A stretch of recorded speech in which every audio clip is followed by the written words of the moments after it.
तेलुगु रामायण में एक बहुत सुंदर संवाद आता है रावण का।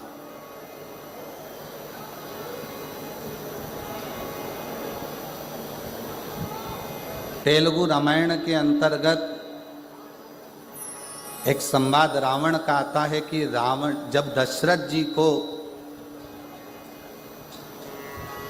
जी जब वन में विचरण कर रहे थे और एक बाण छोड़ा गया था जो हिरण के लिए छोड़ा गया था, शब्द भेदी, और वो किसको लग गया था? जम के बोलो जरा। श्रवण कुमार। वो बाण लग गया।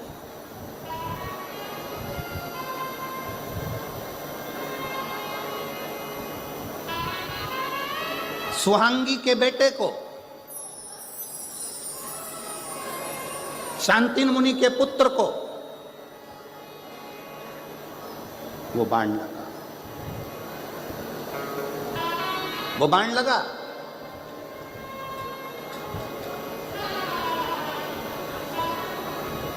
जनक जी को वो स्मरण में था कि दशरथ जी के हाथ से श्रवण कुमार मरे।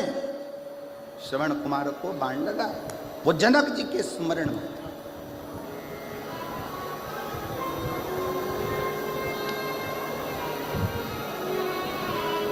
और सुहांगी कौन? तेलुगु रामायण कहती है सुहांगी कौन? कहा दशरथ जी की बहन।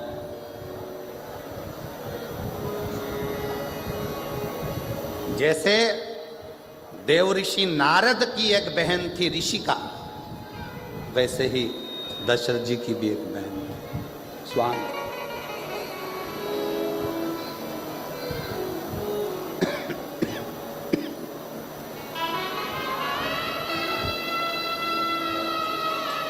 जैसे देव ऋषि नारद जी का एक भांजा था,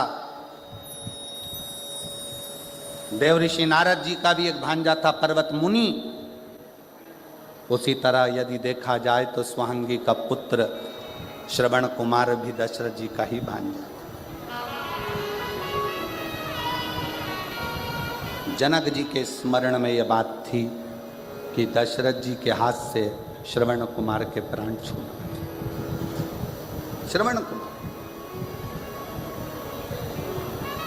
जानकी जी जिस दिन से अयोध्या में आई तो उन्होंने प्रसाद ना पाया।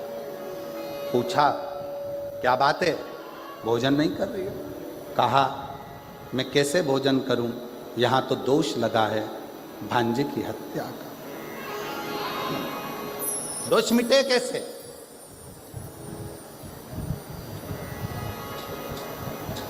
कैसे? विश्वामित्र बाबा ने कहा 10,000 ब्राह्मण को एक जगह पर बिठाकर भोजन कराओ, दोष मिटेगा। जानकी जी ने सुन रखा था अपने पिता जनक जी से कि दोष को मिटाने के लिए कोई ऐसा ब्राह्मण घर में आकर भोजन करे जिसने कभी किसी यजमान के घर में भोजन ना किया। ऐसा ब्राह्मण आज भी हमारे मध्य प्रदेश में नियम है, मारवाड़ का राजस्थान का नहीं मालूम, पर हमारे यहाँ ब्राह्मण देवता अगर भोजन करने के लिए बुलाए जाते हैं तो उनसे कह दिया जाता है महाराज जी तुम 2-4 घर में जीम के मत आना, हमारे घर में आकर जीमना। तुम 2-4 जगह भोजन कर कर आ जाओगे, फिर हमारे यहाँ कुछ नहीं खाओगे तो हमें पुण्य कैसे मिलेगा? श्राद्ध का समय है, आप यहाँ भी चले गए, वहाँ भी चले गए, वहाँ भी चले गए, और हमारे घर में आप आए तो आपने कुछ मुंह झूठा करा, कुछ भी ना खाया, तो हमको तो कोई पुण्य मिला नहीं। सीता जी ने कहा कोई ऐसा ब्राह्मण जिसने किसी जजमान के घर में अपना मुख झूठा ना करा,